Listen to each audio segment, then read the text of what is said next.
No one can really predict the markets as to where the prices of anything could go, much less precious metals. If we could, well, we'd all be rich, even upon safe haven assets like gold and silver.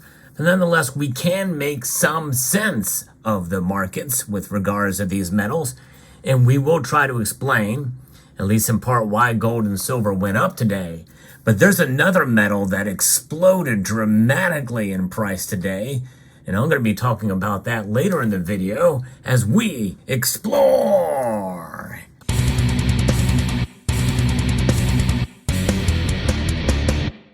Yeah, gold and silver are up, folks. In fact, as I record this video moments before the markets close, gold is up to up $2.40 today, and to $1,923.40. A modest move, just over 0.1% movement for gold.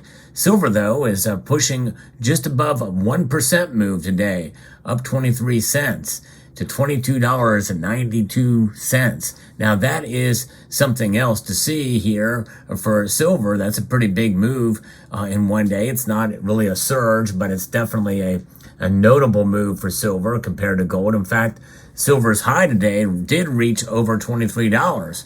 So it's kind of recovering some of the losses that we've been seeing in recent in recent weeks here. So what's behind some of this? Well, Jim Wyckoff over at Kitco has some information about what's been happening earlier in the day with the prices. They're holding their own despite a stronger than expected U.S. retail sales report and rising U.S. Treasury yields that we saw this week. And so the gold market lost some of its overnight gains in early U.S. trading when the U.S. retail sales report for September showed a much stronger than expected gain of 0.7% on the month versus market expectations for a 0.3% rise. This is good economic data, but yet gold and silver are still rising in spite of that. So what is the cause there? Well, a lot of it we have to go back to, well, the dollar. And the dollar is weaker today. It's down to 106.2. And the NASDAQ is down, the S&P is down. The Dow Jones Industrial Average is the only one that's up today. So that is part of what's happening. The Treasury yields, the report boosted the Treasury yields and falls into the camp of U.S. monetary policy hawks who want to see more interest rate increases in the coming months. And so that is, that is something that is kind of interesting to see, because usually that would not be good for gold and silver. And Asian and European stocks are mostly higher overnight. U.S. stock indexes are lightly lower in midday, while the Israeli and Hamas war remains near the front burner in the marketplace. And that could be part of the reason why the prices are up. They're still nervous about, there's not been a ground invasion yet. They're still nervous about that ground invasion and what the reaction would be. We've already had a warning from Iran that there would be an earthquake of some sort if they were to invade. Of course, that would probably come from Hamas, who has over 250,000 missiles. And now there's developments of a hospital that was hit, and likely that was caused by Hamas, but they're blaming it on Israel. The propagandists are at work for sure. You want to talk about the chefs at the Cook the Books Club? Well, Hamas has a lot of them, and they know propaganda. They learn it from their masters, the Nazis. And so therefore, that's the type of thing that's going on. But as far as domestically here, as far as our economic data, I think there's only so much that can be cooked up by the chefs there. And I don't doubt that some of that is going on, but I think there's only so much they can do. So seeing this economic activity is quite interesting. And on the surface, it may seem good, but it also may be the result of people seeing that inflation is still very well entrenched, and people continuing to buy things and stuff that they need in order to counter inflation down the road. So in other words, they're preparing that we may start to see inflation tick up or stay the same again. And if that's the case, well, that's not good. And so maybe, depending on how that data is compiled, it'd be very interesting to see how that plays out as far as why people are buying some things. And also, if they're fearful for losing their jobs, usually you would put money in savings to prepare for that.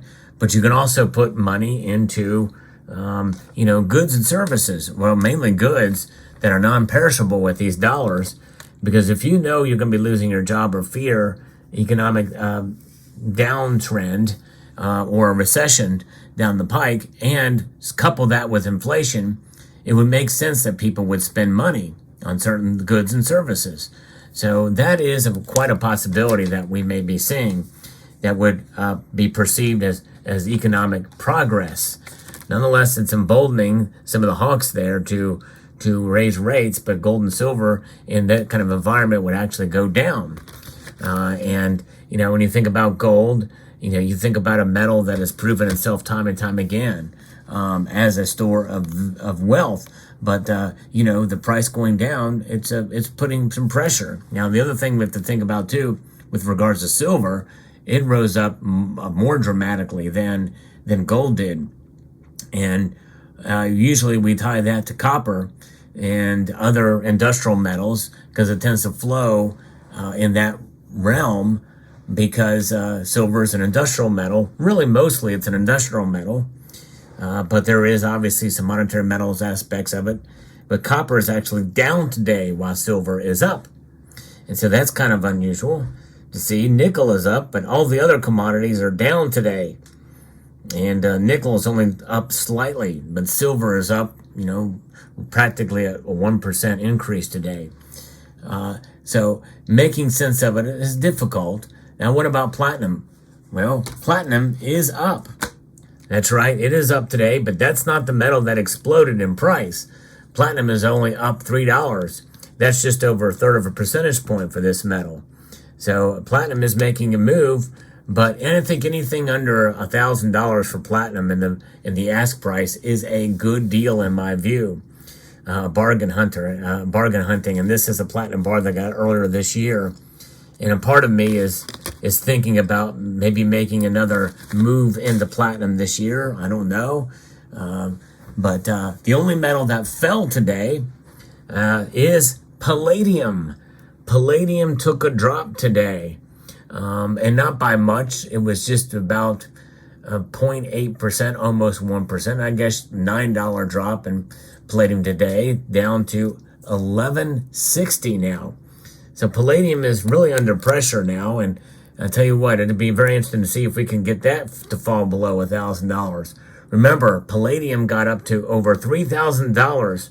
In fact, I think some reports put it at around $3,400 an ounce during its spike. So it'll be very interesting to see how palladium and platinum work with each other or against each other, especially the retooling, as these metals are very much used as catalysts. So that's the world of palladium. But what is this other metal, though, that has just exploded in price? Well, that metal is indeed, yep, you probably guessed it by now, rhodium. Rhodium, my only ounce of rhodium. I have a playlist on my videos on rhodium. But rhodium took almost a 21% increase today, up $850 today. Yeah, and the thing is making sense of the rhodium market. Well, you might as well just give up. Rhodium is so rare that any analysis on it is probably just as rare for day-to-day moves in the price. In fact, rhodium did not move for almost a full week in price. And here today, it has spiked up dramatically, an explosion in price, a 20% increase, $850. Now rhodium is trading at $5,800. Now, there is an $800 difference between the bid and ask price, which is actually a fairly small spread for rhodium's price. But rhodium is the rarest of the precious metals that are tracked in the markets. But it is remarkable to see its price spiking up so dramatically today.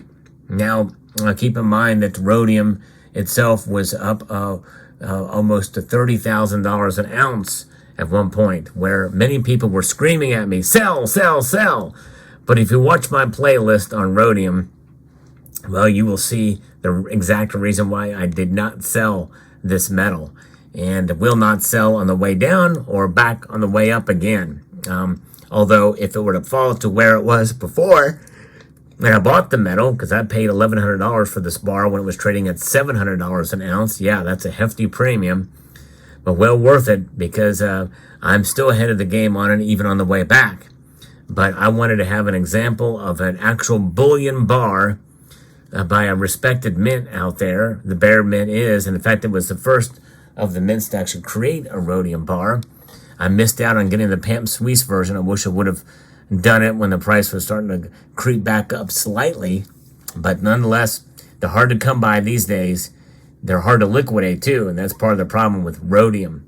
Nonetheless, this metal did explode in price today, and we don't really know why. Likely, it very well could have to do with manufacturing problems, maybe South Africa. But you would think that we would see sort of a tandem increase, at least somewhat proportionally, with platinum and palladium in that regard. But there you have it. Rhodium up dramatically today, a massive spike. But precious metals indeed are quite interesting, and amazing how rare this metal is. It's really a remarkable thing to see, even though it's really not all that attractive when you think about it compared to these other metals. But gold and silver are the mainstay, though, and their prices are really what matters the most, as they have proven themselves to be monetary metals, and also silver definitely as a commodity and an industrial metal. So let me know what your thoughts are in the comment section down below. I would like to extend a multitude of gratitude to each and every one of you for taking the time to watch, and to encourage you to please rate, share, comment, and subscribe.